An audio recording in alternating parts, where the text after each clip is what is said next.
सो champions league fixtures वर announced last week और काफ़ी interesting quarter final drawers हुए हैं और साथ ही साथ काफ़ी इंटरेस्टिंग ब्रैकेट बने हैं for the semifinal draws as well.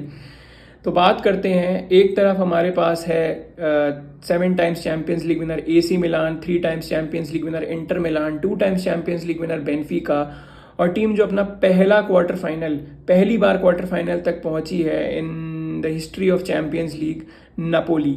वहीं दूसरी तरफ हमारे पास है 14 times champions league winner Real Madrid, 6 times champions league winner Bayern Munich, 2 times champions league winner Chelsea और टीम जिसको चेल्सी ने लास्ट टाइम हराया था to win their Champions League title, Man City. उनकी अभी तक एक ही फाइनल अपीयरेंस है और वो भी चेल्सी के अगेंस्ट थी।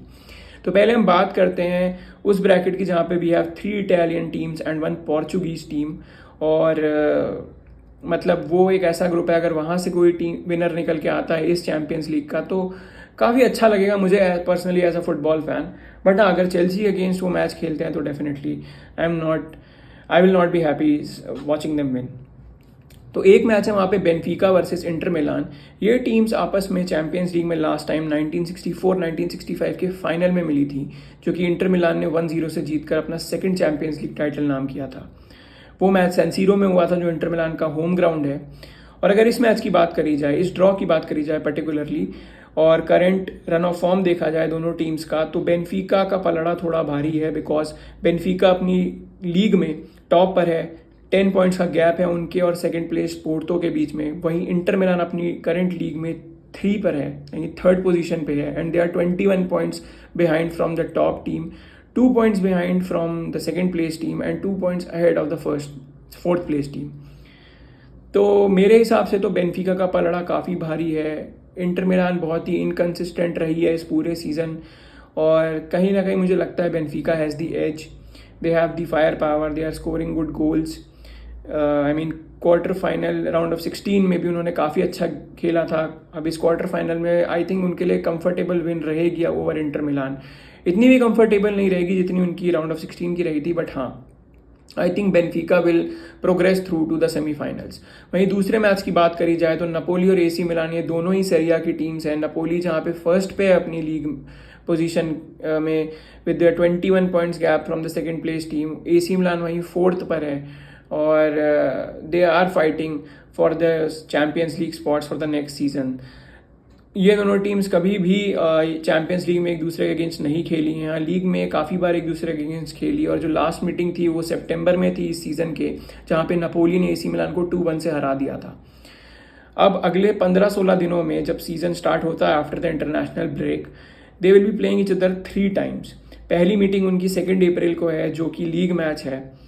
वहाँ पे आई थिंक दोनों टीम्स एक दूसरे को एनालाइज करना चाहेंगी because they have to prepare for the quarter final, जो कि 10 दिन बाद होगा उस मैच के, ऑन 12th of April। और उसके बाद आई थिंक 18th या 19th को उनका सेकेंड लेग है।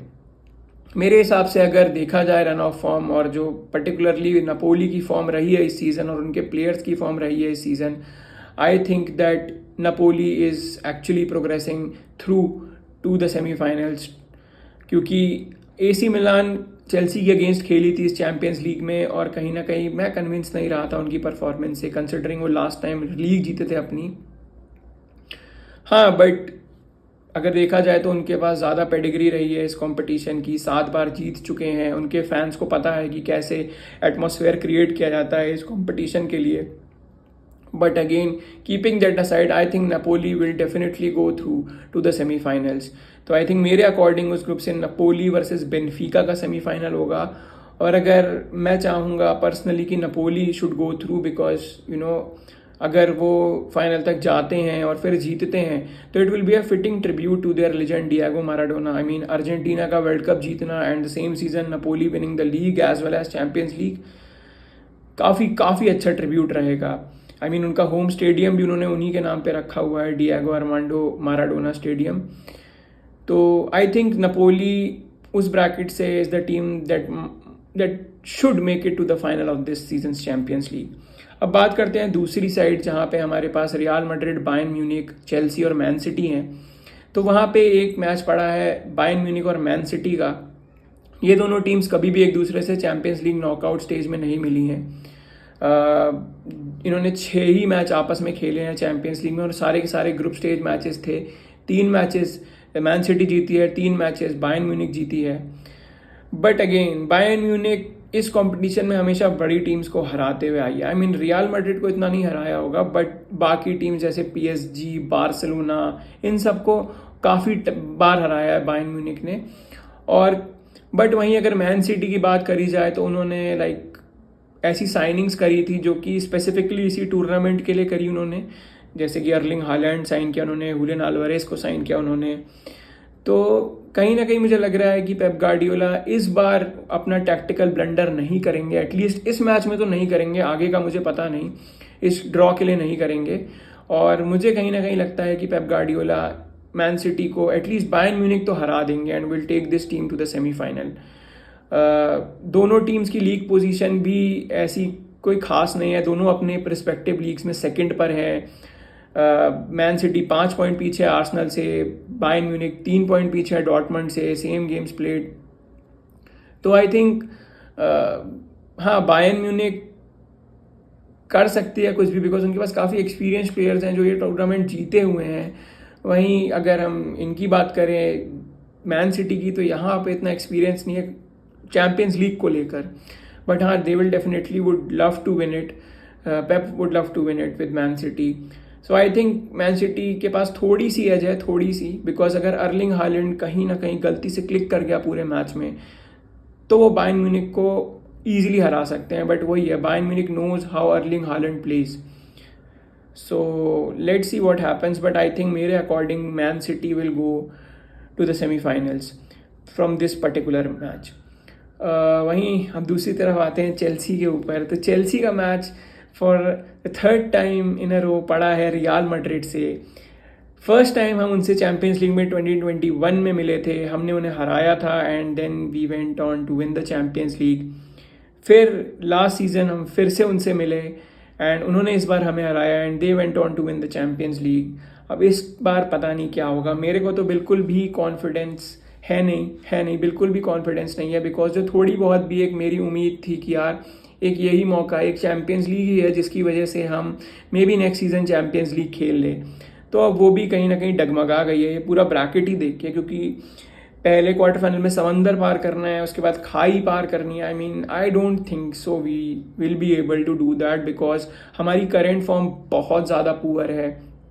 हमारा मार्च का महीना द ओनली मंथ जहाँ पे हम कोई मैच नहीं हारे हैं और हमने अच्छा परफॉर्म किया है। बट बहुत सारी चीज़ें हैं जो अभी भी कहीं ना कहीं ख़राब चल रही है हमारी टीम में and still we need to work that out.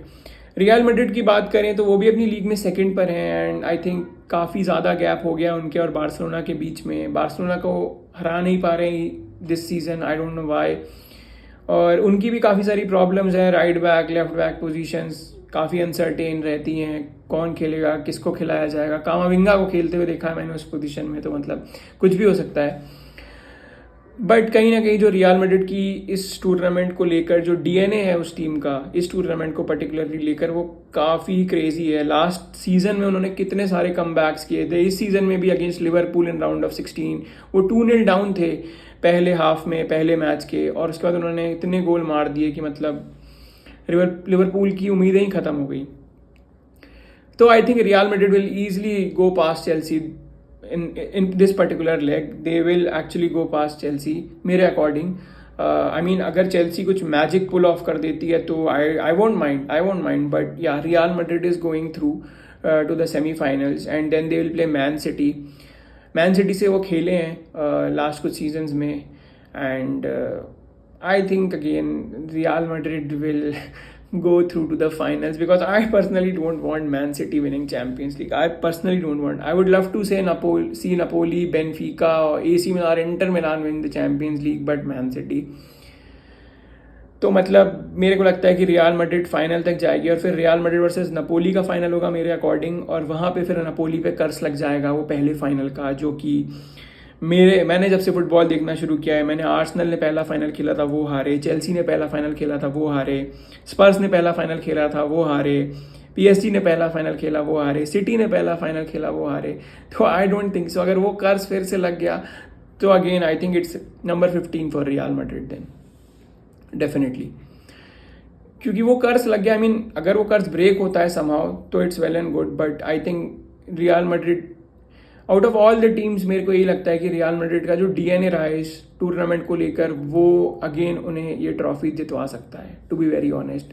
Despite their form, despite everything, वो like literally they live for this competition. तो मेरे को लगता है कि रियल मैड्रिड जीत सकती है definitely 15th title of the Champions league. So that's it. या आप अपनी भी बताइए मेरे को कि कौन आपको लगता है कि चैम्पियंस लीग जीत रहा है इस सीज़न। क्या चांस है चेल्सी का जीतने का? क्या नपोली जीत सकती है या सिटी अपना पहला टाइटल उठाएगी? Let me know. तब तक के लिए लाइक करिए, शेयर करिए, सब्सक्राइब करिए चैनल को, and I will see you next time. Thank you so much.